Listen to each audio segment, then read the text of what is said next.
ketika kau di dalam keadaan tidur, otak ini masih bekerja, pikiran ini masih bekerja dia. Bagaikan satu komputer, you punya komputer tuh, you tidak shutdown. Dia hanya sleep. You pernah tak operate you punya komputer, ya? Itu dia tidak shutdown. Dia tidur. Itu komputer tuh dia tidur, tetapi dia tidak shutdown. Apa? Macam mana aku nak jelaskan? Komputer itu dia masih bekerja, dia punya prosesor tuh, dia masih bekerja tau. Tapi ditengok dekat skrin tu, dia tak ada. Apa nama tu? Itu dipanggil apa? Itu komputer dalam keadaan apa? Tadi saya dah cakap, dia keadaan sleep. Itu komputer tidak shutdown, dia tidak mati, dia tidak berhenti. Nah, inilah terjadinya mimpi. Diri yang tidak berhenti, apabila pikiran itu tidak berhenti, maka dia akan terjadi mimpi. Pikiran itu masih bekerja. Ketika engkau mengatakan kau tidur, si pikiran ini tidak ikut tidur. Rasa ini tak, ini yang melayang-layang. Apabila kau dalam keadaan sedar, bila kau dalam keadaan sedar, tidak tidur, ini yang dikatakan khayal. Sampai di sini paham? Nah, apabila pikiran tidak berhenti, pikiran ini boleh menjelajah kemana saja, dipanggil khayal, khayalan. Rasanya berjumpa dengan seseorang. Yang peristiwa mimpi itu bukanlah yang sebenar. Yang kau jumpa itu bukanlah yang sebenarnya. Nah, ini kalau nak aku buka pasal mimpi ini. Sampai di sini boleh paham tak nih yang disampaikan? Nah, contohnya, example, komputer itu dia keadaan sleep. Nah, begitulah diri kamu, ya. Kamu itu tidak tidur. Komputer itu dia tidak shutdown, dia tidak mati, dia tidak off. Engine dekat komputer tu dia tak berhenti tau. You punya engine tu, jiwa you itu belum diam, mesti bermimpi, pasti bermimpi. Ini tak main-main. Contoh, mengapa aku nak mimpi? Aku kalau nak jumpa you, aku tak payah mimpi. Aku boleh tengok kau macam tengok skrin dekat televisyen tu. Macam mana tengok televisi, tengok TV, aku boleh tengok kau jelas dan akurat. Live, secara live. You tahu live? Boleh dengan siaran langsung, live, dengan masa dan tempat. Dikarenakan, sebaliknya, dikarenakan dalam keadaan tidur. Tengok. Nah, kenapa boleh terjadi seperti itu? Ini boleh dijelaskan, ini kajian ini logik dan boleh diterima oleh akal dan tidak akan terbantahkan. Aku boleh bagi tahu caranya. Aku boleh jelaskan kenapa boleh terjadi seperti itu. Sudah? Lihat sini, dengar sini baik-baik. Diri rahasia itu tanpa batasan, tanpa had diri rahasia itu. Kerana dia esa kepada diri zat maha suci. Ingat ini tadi? Ingat ni? Dekat sini kau mesti ingat ni baik-baik. Diri rahasia itu esa satu diri zat maha suci. Kau tahu kemampuan diri zat maha suci ini tanpa batas? Baik. Diri rahasia ini esa kepada diri sebenar-benar diri yang dipanggil diri sejati. Diri sejati atau diri sebenar-benar diri ini satu esa diri batiniah. Diri batiniah inilah yang nyata pada diri zahir ketika diri zahir ini rata-rata sama-sama beserta sentiasa sudah suci dan sudah disaksikan kesucian diri zahir ini. Jadi yang nyata pada diri zahir itu adalah diri rahasia ini sebagaimana tadi aku jelaskan esa kepada diri. Tak boleh tengok kau di sana kan? Makanya bab kesucian ini boleh dibuktikan. Jadi jangan kau heran kalau Tuan Haji Rostam tu dibagi ubat, gelas cawan tak tutup dia boleh nampak. Apa susahnya? Kan pernah terjadi itu sewaktu Haji Rostam, mana Haji Rostam? Oh, kau orang tak tahu itu. Sekali lagi, diri rahasia itu tanpa batas. Diri rahasia itu, ingat, diri rahasia itu esa diri zat maha suci. Diri zat maha suci, diri Tuhan. Ada batasannya enggak tuh? Jadi kalau beserta kalau beserta diri sejati kamu itu, diri kamu itu, ya, isi daripada zahir kamu, tubuh jasad kamu itu isinya esa ke diri zat, ke diri rahasia itu. Bagaimana itu? Boleh mati ke tidak? Dengar, diri zahir kamu, tubuh jasad jasmani kamu itu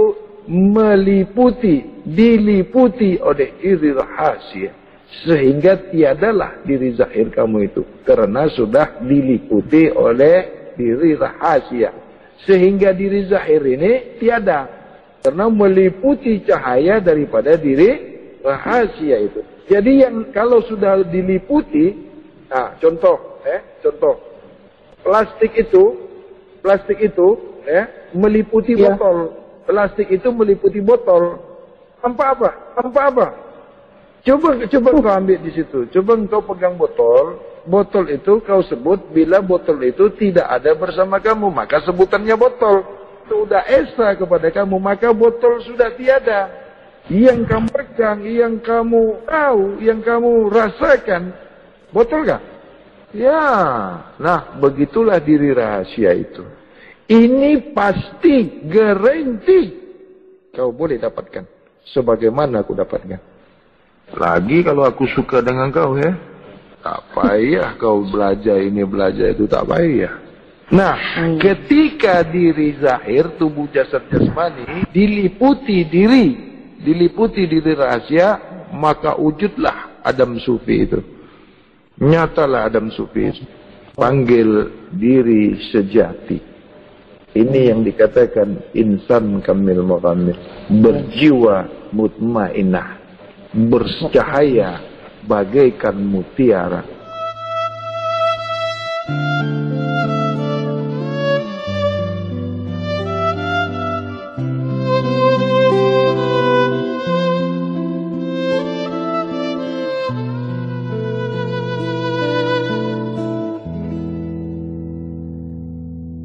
Baik. Kedudukan murid, guru, ya, rata-rata, ya. Murid, guru, ya, itu rata-rata. Maksud rata-rata itu apa? Duduk sama rendah, berdiri sama tinggi. Tak ada batasan, tidak ada antara guru dengan murid. Batiniah satu adanya. Begitulah murid, begitu jua guru. Karena diri rahasia itu satu adanya. Nah, ketika rasa itu ada kepada engkau, ya, maka disitulah terjadinya, disitulah adanya, disitulah peringkatnya. Engkau itu murid, aku guru. Tiada guru kalau murid tiada. Adanya murid pasti ada guru. Guru murid satu adanya. Ketika guru ada, murid tiada. Ketika guru ada, murid tiada. Karena guru meliputi murid. Sehingga yang ada kepada murid itu, guru kenyataannya. Itulah sudah bersama-sama ilmu yang disampaikan oleh guru. Ketika guru itu meliputi murid, sehingga murid tak ada, yang ada guru. Itulah wujud kejahiran guru, sebenar-benar guru. Sampai di sini paham? Di mana bila terjadinya peringkat itu, bila adanya sah atau tidak sah, layak atau tidak layak, si murid itu mendapatkan peringkat daripada guru. Yaitu tadi jawabannya. Nah, sekarang pergi ke si Hadi tadi itu. Coba kau ulang yang tadi itu. Diri batinnya itu esa kepada diri zahir atau diri tubuh jasad jasmani yang sentiasa. Jasmani sentiasa sudah suci. Batin sentiasa suci.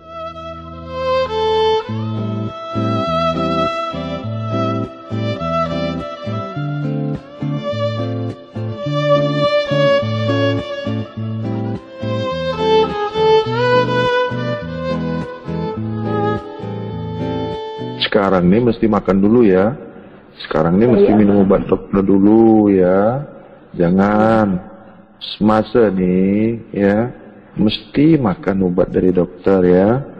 Sebab you tak mampu, belum itu jasadnya, makan dulu ya, minum dulu obat dari dokter. Itu tidak ada masalah, itu tak apa-apa. Karena berjalannya belajar ini tidaklah mengurangi kebersihan.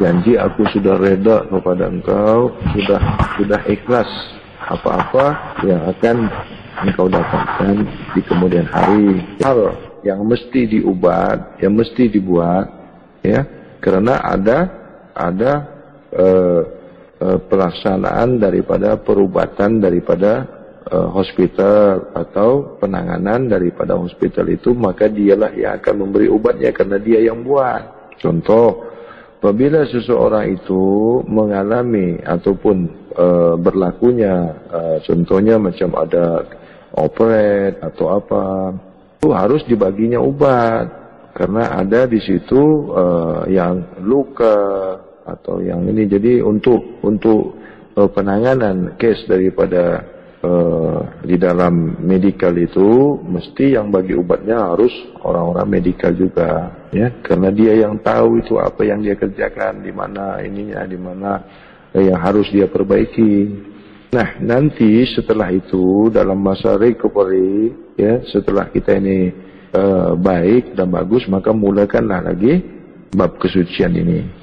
Jadi kategori makanan yang bersih ini makanan yang tidak terjejaskan sebesar zarah pun apa-apa yang kotor di situ. Makanan yang baik, yang bersih, yang halal, yang baik, yang berkah itu ya adalah yang engkau makan itu tidak lagi ada yang haram di situ, tidak ada lagi yang kotor di situ. Itulah makanan yang bersih. Apa itu dikatakan makan yang suci itu? Makanan yang suci itu apa? Ini kan yang jadi soalan yang tak putus-putus itu. Jadi ya sekarang orang ini semua belum lagi makan yang suci. Sabar ya, sabar ya. Oh, guru ada cakap makanan yang suci. Iya, untuk peringkat ini kamu belum boleh dapatkan makanan yang suci itu ya. Itu bukan lagi bentuknya makanan. Tidak ada yang masuk ke dalam mulut itu, tidak ada. Paham ini? Sekarang ini makan yang bersih dulu ya. Atau aku bagi clue-nya saja. Tidak agak. Clue-nya. Semasa kau di dalam rahim itu ada makan tak? Ada minum tak? Mengapa boleh besar? Itu kau belum boleh buat. Tetapi bukan aku tak mau bagi. Ya? Sehingga itu saja yang kau cari. Jasad tidak tahan, tidak mampu. Adakah aku tak tahu pula. Apa yang kau makan tu kau boleh keluarkan lagi. Walaupun kau tak makan yang kotor, di depan orang kau makan bun daging tu, kau makan bun darah-darah tu, engkau dah tak takut lagi. Ini kan berbahaya nih. Faham tak nih? Murid ini ada yang tertipu, dia tersalah paham. Dia diuji, guru ini kan sifatnya kan menguji untuk mendapatkan semurni-murninya murid. Itu terkadang dia mengajarkan yang salah untuk melihat kau ini kau pegang tak ilmu ini. Kalau kau terpengaruh, itulah ya. Sekarang ini kan orang lain yang meracuni kamu, belum apa-apa itu. Kalau aku yang uji kau, itu yang kau tak tahan nanti. Ya, maka bersiap-siaplah untuk diuji, ya. Guru mengajarkan yang baik, kan dia boleh juga mengajarkan yang salah. Tetapi sifatnya bukan untuk membinasakan. Dia mau tahu, kau pegang tak ini pengajian nih. Kalau masih boleh diracun, kalau masih boleh digoyang, itu belum kau pegang lagi kajian ini, ya. Masih boleh dipakai, masih boleh di on off, masih boleh. Paham ini? Itu babnya namanya kaji balik, songsang. Namanya bab songsang. Tapi itu janganlah, ya. Jangankan lagi kaji songsang. Ada aja orang yang bagi racun boleh terjatuh, boleh gugur, ya. Belum kuat lagi untuk uji, ya. Jadi apabila kau sudah memakan makanan yang suci, maka kau tiada lagi makan. Karena kau hidup bersama yang bagi makan. Kau tidak lagi bernafas. Kau hidup dengan yang membagi nafas. Kau tidak lagi berkata-kata karena kau hidup dengan yang berkata-kata. Kau tidak lagi melihat karena kau hidup dengan yang mudah dilihat. Di mana buktinya ketika kau itu memakan makanan yang suci dalam manusia ini? Sudah ada buktinya, itu Nabi Allah Khidir. Masih hidup lagi kan? Nabi Khidir hidup lagi, dah mati. Apa yang dimakannya tuh? Inilah yang dikatakan hidup dengan esa, dengan yang memberi hidup dengan yang memberi inilah kau sudah di dalam makam kesucian. Itu makanya anak yang lahir itu makamnya, peringkatnya karena di dalam rahim dia makan yang suci, minum yang suci, di tempat yang suci, ya. Kau mesti balik lagi ke situ, ya. Satu, apabila Adam Sufi ini sudah bersama engkau, aku akan buka. Karena tidak boleh kalau tidak dibagi. Yang kau lihat-lihat dalam mimpi itu bukan aku, itu Adam Sufi, ya. Aku mimpi jumpa guru, aku mimpi, itu Adam Sufi, itu diri sejati. Itu kau baca saja itu hijab itu mesti jumpa.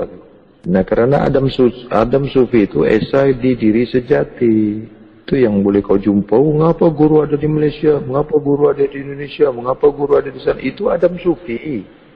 Nabi kan dikabarkan orang wafat kan? Bukan Nabi, itu Adam Sufi. Paham tak nih? Pula Nabi kekasih Allah mati. Tak ada satu pun Nabi yang mati, tak ada. Jangan ada di kepala otak kau tuh. Buang tuh jauh-jauh. Muhammad itu Muhammad itu berawal tiada berakhir. Esa kau Muhammad tak berakhir kau. Paham tak nih? Tiada berawal, tiada berakhir. Berawal, tiada berakhir. Berawal, itu ya. Itu makanya Allah Ahmad Adam tuh.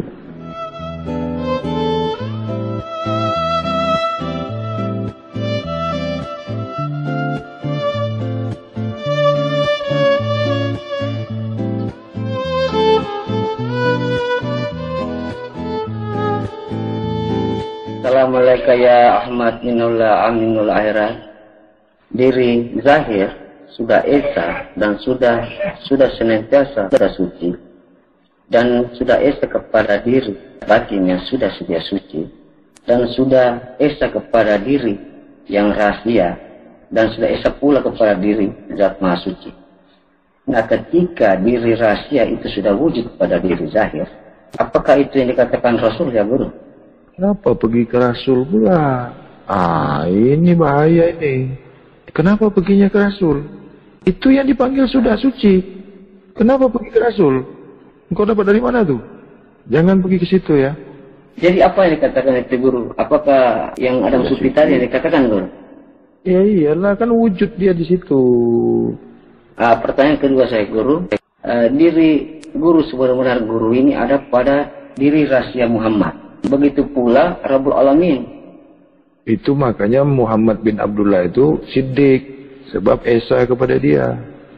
Kalau esa juga kepada kau pun jadi guru juga. Tapi bukan kau gurunya. Bukan si Arif gurunya. Ya guru lah. Benar-benar gurunya. Iya, tapi bukan kau jadi guru. Iya. Paham. Awas kau itu. Kau tak pernah jadi guru. Si Arif tak pernah jadi guru. Ya guru itu yang jadi guru selamanya. Dulu, sekarang, dan yang akan datang. Paham kau ini? Paham. Awas kalau kau ngaku-ngaku guru kau ya. Lancet kau. Apa perwujudannya itu? Apa perwujudan guru itu esa dengan kau? Siddiq, amanah, tabligh, patonah. Itu lagi Guru pertanyaannya, saya sambung tadi. Kau satu lagi udah tiga. satu lagi kau bilang. Jadi di rahasia ini yang mengajarkan guru sebenar guru. Mungkin yang artinya berarti Muhammad itu diajar oleh guru sebenar guru. Mungkin. Kalau diri rahasia ada sama kau, malaikat pun tunduk sama kau. Tidak akan diganggu setan kau lagi. Itu makanya, auzubillah. Iya, kaum syariat, auzubillah. Apa kata setan? Aku tak buat apa-apa pun kau suruh orang. Ampun dia. Aku tak buat apa-apa dah. Tapi kau suruh juga lagi rejam. Gitu. Itulah perbezaannya. Kaum Sufi ini dengan kaum awam. Kaum Sufi ini tak ada Torajim itu tak ada. Sebab rahmatan lil Iya. Tak ada musuh-musuh lagi. Kau dah suci. Kau rahmatan lil alamin. Cubalah kau cari kalau ada yang sebutkan auzubillah tu, mesti auzubillah minasyaitonir rajim kata dia. Lagi kau usik lagi dia. Dia kalau kau usik-usik terus dikacaunya lah kau. Sembahyang pun kau cakap lagi tu. Auzubillah minasyaitonir rajim. Bismillahirrahmanirrahim. Alhamdulillah. Habislah kau dibuatnya tu. Alhamdulillah tu. Habislah kau. Cubalah. Kau usik lagi dia. Kau nak solat, kau usik dia. Habislah kau dibuatnya. Kau pancing-pancing. Itu sama saja kau suruh dia musik kau. Sebab yang dulu usik dia. Orang tengah duduk-duduk santai-santai. Auzubillahiminasyaitonirrajim. Ini gila ni kata dia. Aku tak buat apa-apa tengah sedap-sedap duduk. Kau suruh rejam-rejam lagi kata dia. Kalau tak percaya kau buatlah. Esok kau kalau dah mati. Apa kau cakap dulu tu? Kau kata aku rejam-rejam. Kau rejam sekarang. Itu juga bismillah. Dia tak ada ar-Rahman ar-Rahimnya. Kenapa? Kau sudah disuka. Kau sudah disuka Allah. Tapi tak ada pula yang tanya. Tu ngapa pula aku jawab ya? Sekarang macam ni lah ya.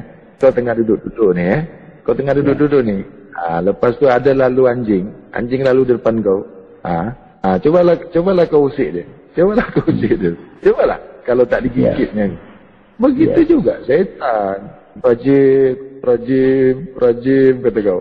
Oh, ini kau, kata dia.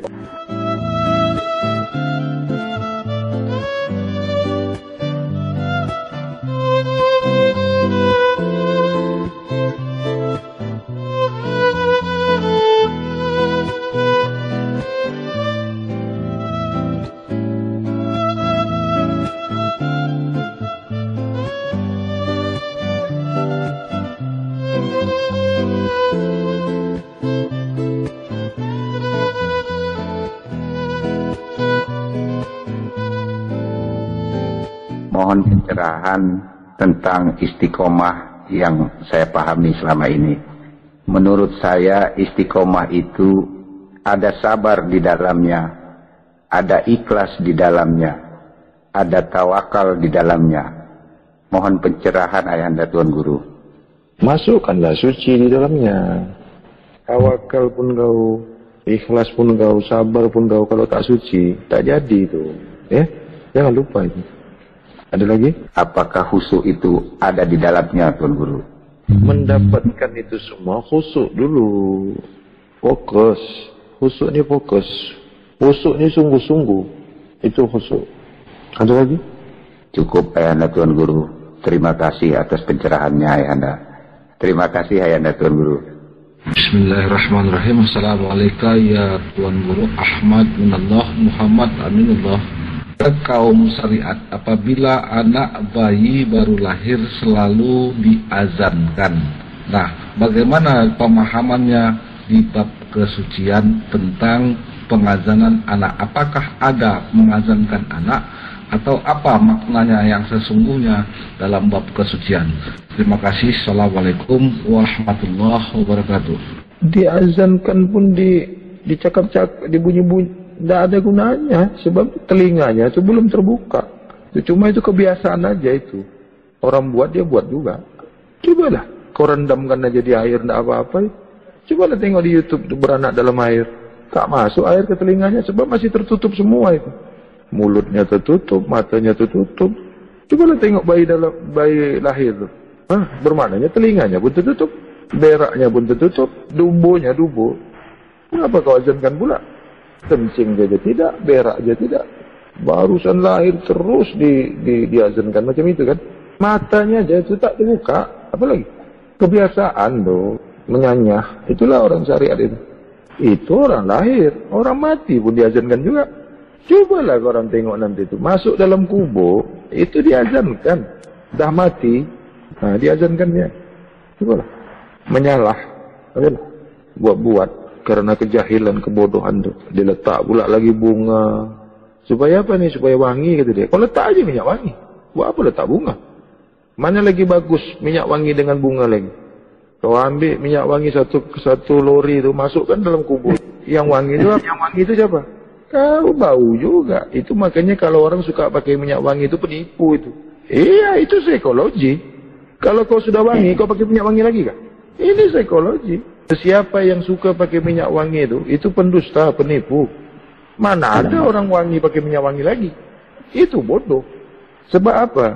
Tidak dalam kenyataannya itu. Kenyataannya dia itu, kenapa dia pakai minyak wangi itu? Kenapa? Iyalah karena kau bau busuk. Kalau kau tak bau busuk, apa kau pakai minyak wangi? Yang wangi itu minyak wangi. Satu lagi. Yang minyak wangi ini yang diguna itu apanya? Minyaknya ke wanginya? Wanginya. Mengapa minyaknya kau pakai? Tak ada betulnya kau kan? Habis kau. Guna mendapatkan wangi kan pakai minyak wangi. Orang syariat. Kalau orang bak pesucian tak payah kau pakai minyak wangi boleh kau dapat. Tak payah kau cari garam. Asin boleh kau dapat. Tak percaya kau? Aku boleh buktikan. Semasa kau tengok perempuan, padahal dia pakai baju, pakai seluar kan? Boleh berdiri si Jalil kau tu. Kan kau dapat tu. Nak kau dapat tu? Sampai tu kau rasanya kan? Sampai tak sama kau rasanya tu? Belum lagi? Belum paham lagi? Itulah orang bak pesucian. Tak jumpa garam pun boleh dapat Mesti kau tanya, macam mana caranya? Ya, Tuan Guru Ahmad Minullah, Muhammad Aminullah, akhirat. Mohon izin Tuan Guru, saya ada 2 pertanyaan. Yang pertama, mohon dijelaskan kenyataan Nur Muhammad dan Nur Allah pada diri. Yang kedua, mohon penjelasan tentang kalimat ataupun kedudukan hakul hak, hu al-haq, dan hu hak. Itu aja pertanyaan dari kami. Assalamualaikum warahmatullahi wabarakatuh. Ini merujuk pada zatul bahti, zatul haq, sampai ke hu haq. Baik. Soalan yang pertama, apa kenyataan Nur Muhammad? Kenyataan Nur Muhammad, tubuh, jasad, jasmani, seluruh sekalian alam. Dengar elok-elok, ambil perhatian. Kenyataan Nur Muhammad itu seluruh sekalian alam. Seluruh sekalian alam. Apa itu seluruh sekalian alam? Semua makhluk jasmani, nurani. Kenyataan Nur Allah itu rohani, rabbani. Kenyataan cahaya diri Tuhan itu rohani, rabbani. Kenyataan Nur Muhammad atau cahaya Muhammad itu jasmani, nurani. Apa yang dikatakan nurani itu? Apa yang disebutkan jasmani itu? Sebagaimana Nur Muhammad itu adalah nur yang suci atau nur yang disucikan atau nur yang dikasihi atau cahaya kasih diri Zat Maha Suci itu. Ini yang dipanggil af'al, sifat diri Zat Maha Suci. Jadi kezahiran dirinya itu, kezahiran tubuh muhaddas, tubuh muhaddas diri Zat Maha Suci itu Adam penamanya. Inilah awal mulanya kejadian cahaya Muhammad. Jadi kedudukannya itu tubuh jasad jasmani, dipanggil juga diri zahir. Nah, adapun kedudukan atau tajalinya atau kejahiran cahaya diri Zat Maha Suci atau dipanggil cahaya Allah atau cahaya Tuhan adalah cahaya dirinya, bukan diri pribadinya. Adapun cahaya diri, ini kedudukannya di diri rahasia. Ingat, bukan di rahasia, di diri rahasia. Ini boleh wujud, boleh nyata di diri batiniah. Awal mulanya Esa di diri rahasia Muhammad. Macam mana boleh wujud di rahasia Adam tadi? Tubuh jasad jasmani Adam tadi ini sudah sentiasa, sudah suci jasadnya. Batinnya sedia suci rata-rata. Maka wujudlah, nyatalah cahaya diri Tuhan tadi berjumpa esa diri ataupun jasmani awal daripada cahaya Muhammad. Maka cahaya Muhammad tidak pernah berpisah, tidak pernah berjauhan, tidak pernah berlepas dari cahaya Allah.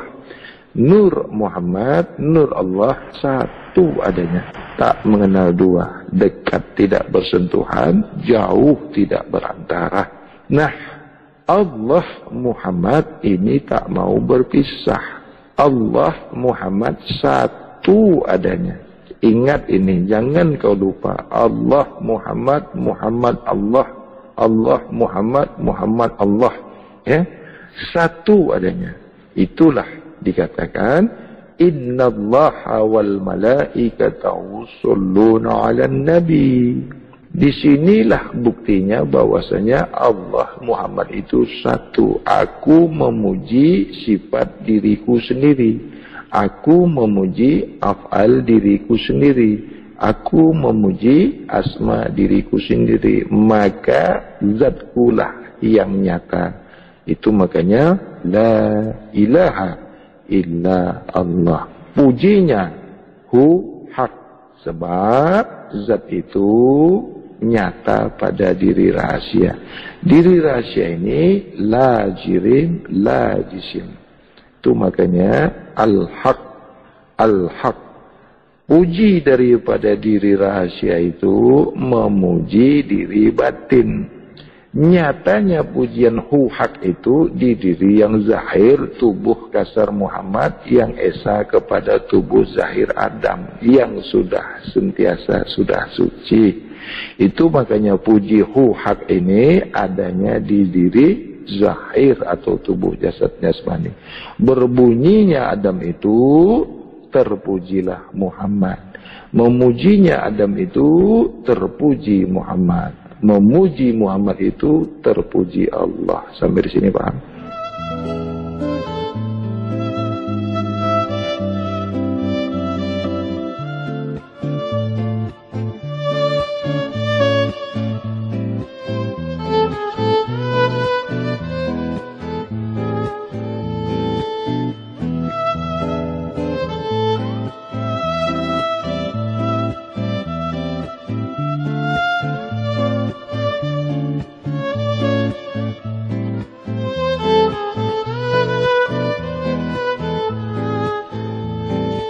Yang hakul hak tadi Tuan Guru belum dijelaskan. Tunggulah, aku mau lihat buku dulu. Buku tertinggal.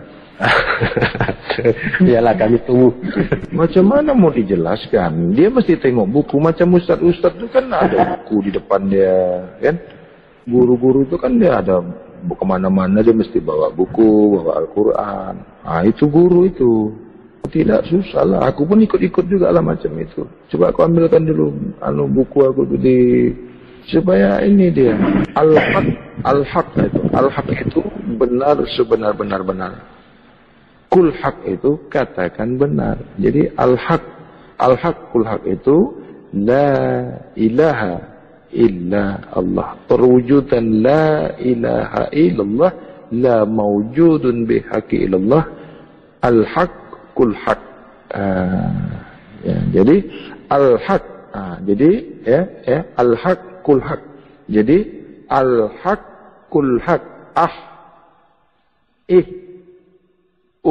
Kul haq.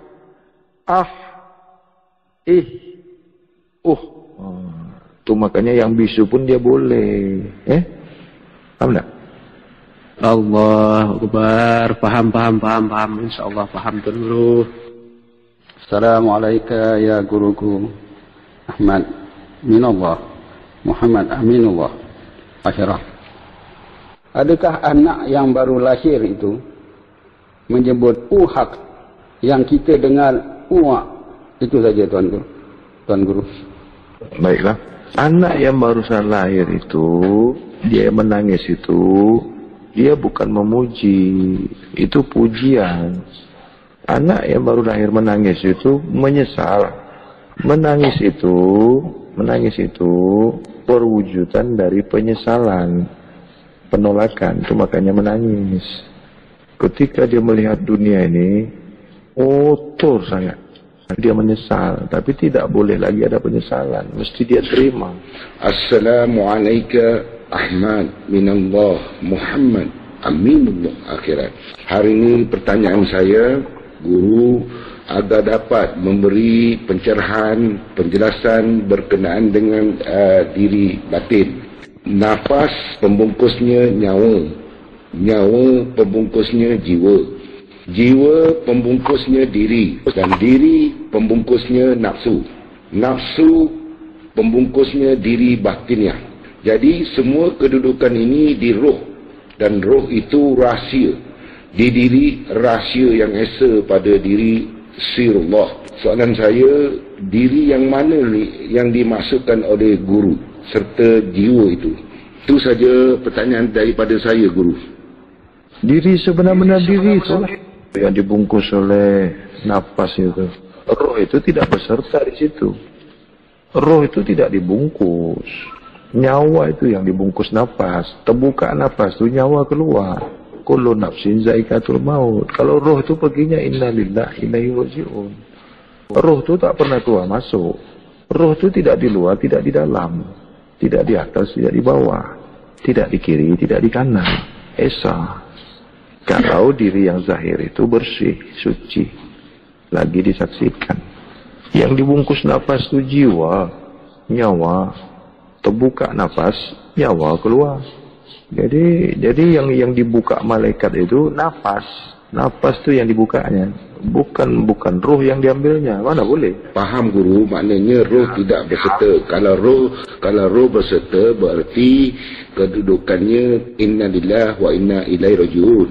Ada juga beserta dia dengan roh itu, tapi nyawa itu keluar juga. Ada juga yang rohnya beserta, esa sudah rohnya, tapi tidak sempurna, tinggal jasad. Jadi ada juga beserta rohnya, tapi dia masih mengalami kullu nafsin zaikatul maut. Ada juga ulama yang macam itu. Mohon penjelasan, guru, sebab selama ni kita belajar bila ada roh pasti kita tidak akan kullu nafsin zaikatul maut. Kalau suci. Nah, kenapa beserta rohnya itu, tapi dia masih mengalami kullu nafsin zaikatul maut itu kenapa? Dia tidak mengamalkan bab kesucian. Tak ikut aja sah. Paham tak ni? Saya faham, guru. Berarti sekarang ni walaupun dia baik, tapi kerana tidak menjaga pemakanan, pembesaran tubuh badannya dengan yang tidak halal dan thayyibah mubarakah, rohnya berserta, tetapi jasadnya putih. Contoh ni, ulama-ulama syariat ini ada yang dapat, ada yang jumpa dengan rohnya. Ada yang dikubur masih utuh lagi, ada yang mengalami kematian, ada yang rosak jasadnya. Banyak. Cobalah tengok guru-guru besar tu. Wah, bukan main kan. Matinya bagus, cantik matinya, tapi jasadnya hancur. Sedap, matinya itu bagus, cantik. Tahu dia. Itu kan terbuka juga nafasnya itu. Semasa hidupnya ada rohnya beserta, tapi jauh. Nggak esa. Kalau beserta esa, itu tak ada kullu nafsin zaikatul maut. Karena mencakupi daripada nyawa, jiwa, itu dia masuk semua itu. Sehingga jasad itu esa kepada diri rahasia. Jadi nyawa itu tak keluar dia. Hiduplah selamanya. Paham tak ni? Jasad ini dia sudah bertukar. Dia sudah diliputi diri rahasia. Jadi nyawa itu tak boleh keluar lagi dia. Selamanya. Ini yang dikatakan kekal. Kan sudah dikatakan tu di surah Az-Zariyat itu. Wahai jiwa-jiwa yang tenang, masuklah kau ke dalam surgaku. Itu tidak mengalami kematian. Terus saja masuk surga. Wahai jiwa-jiwa yang tenang, jadilah kau hambaku. Masuklah kau ke dalam surga. Surah Az-Zariyat. Ya, guru. Okey, jadi berarti jenis ahli-ahli ulama syariat, dia kasaf dunia lah. Dia kasaf dunia. Dia tidak dunia dan akhirat lah. Betul. Sayang kan? Sangat disayangkan tu. Bagus dia. Doanya tu diterima. Bagus. Tapi jasadnya rosak. Faham tak ni? Faham, guru. Cuma guru, saya macam dia orang ni tahfiz Al-Quran.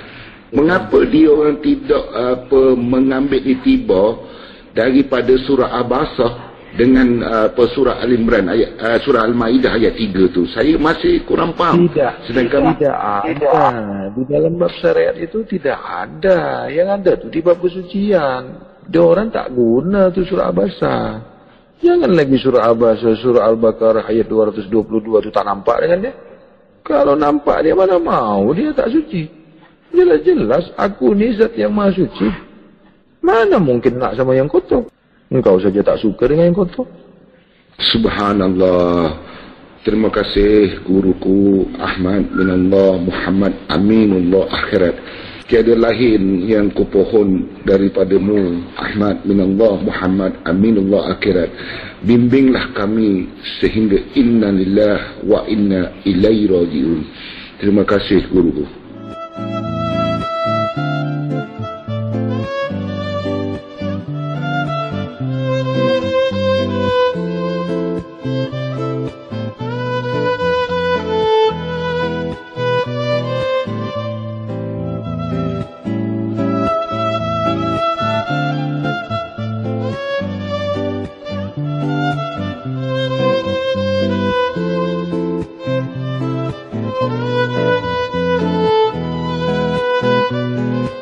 Dengar. Tengok ya. Nabi ada tak sebut macam tu? Nabi ada tak sebut macam tu? Ada. Tengok lagi. Wa ashhadu anna Muhammad Rasulullah. Nabi juga sebut wa ashhadu anna Muhammad Rasulullah. Mengapa Nabi sebut macam tu juga? Dia sedar diri dia Muhammad, atau dia tidak, atau dia bukan Muhammad. Coba. Tengok. Jelas di sini, nampak di sini Nabi Muhammad kenal, tahu, dapat rasa kalau yang Muhammad itu bukan dirinya. Sudah? Baik. Jadikanlah dirimu Ahmad minallah, Muhammad aminallah. Tengok ya. Tengok Nabi tadi. Asyhadu an la ilaha illallah wa asyhadu anna Muhammad Rasulullah. Nabi Muhammad itu Rasul tidak? Muhammad bin Abdullah itu Nabi tidak?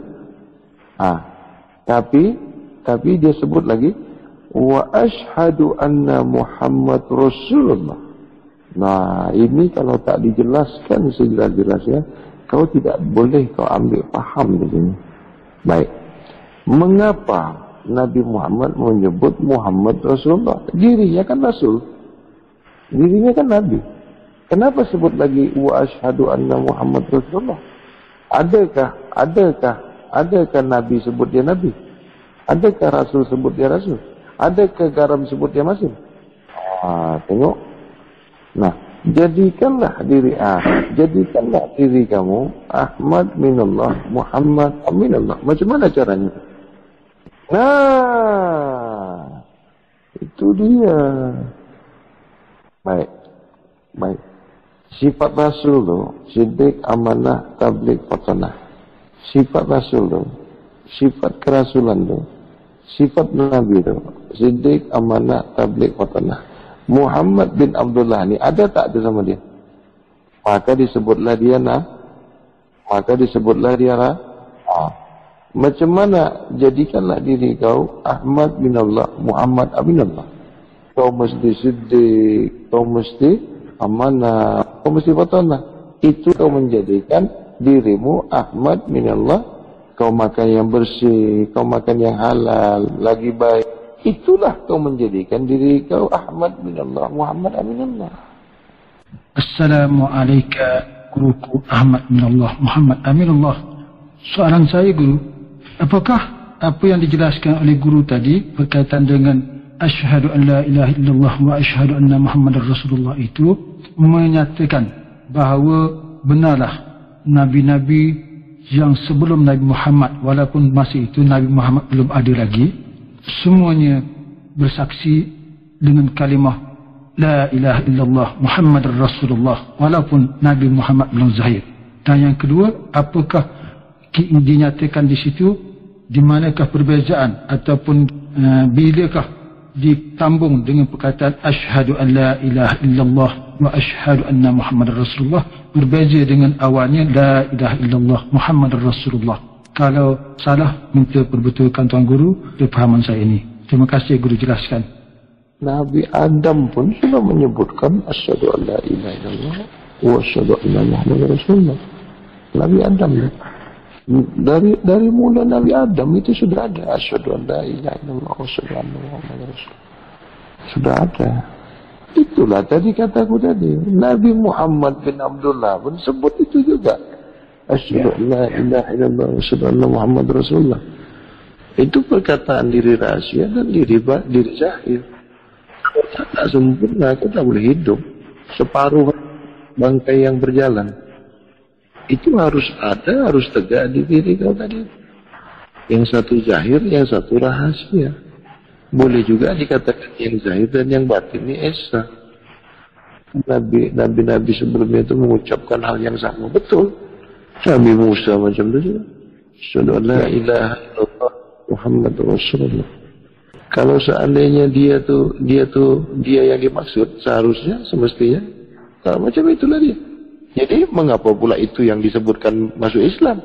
Sedangkan Nabi Musa sebut itu juga, Buddha, Majusi, Hindu, macam itu juga. Nabi Isa disebut juga asyhadu an la ilaha illallah wa asyhadu anna Muhammadar Rasulullah. Mengapa pula itu pula orang masuk Islam? Nasrani sebut macam itu. Isa itu pun cakap itu batal. Bukan itu yang disebutkan kalau nak masuk Islam. Itu kata dia di bisu ni, kalau orang bisu nak masuk Islam, tak boleh lah. Mana boleh?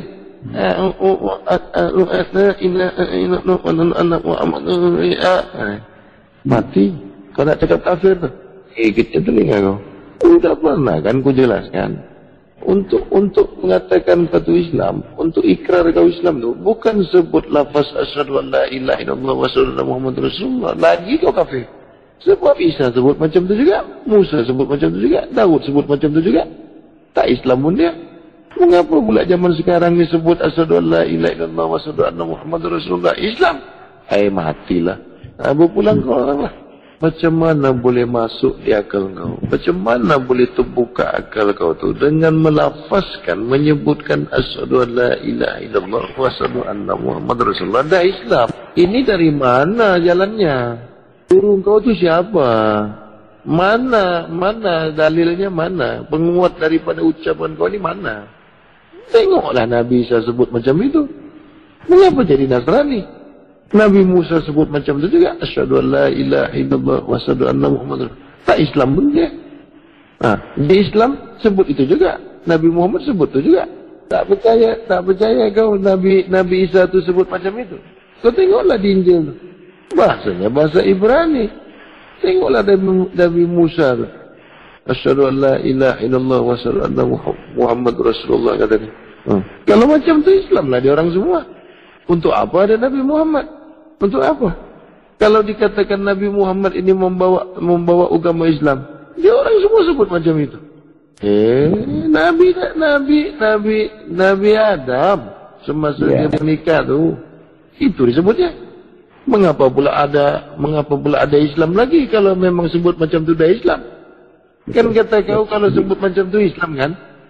Untuk apa ada Nabi Muhammad lagi kalau cakap macam tu dah Islam? Dia orang dah Islam semua tu kalau cakap macam tu.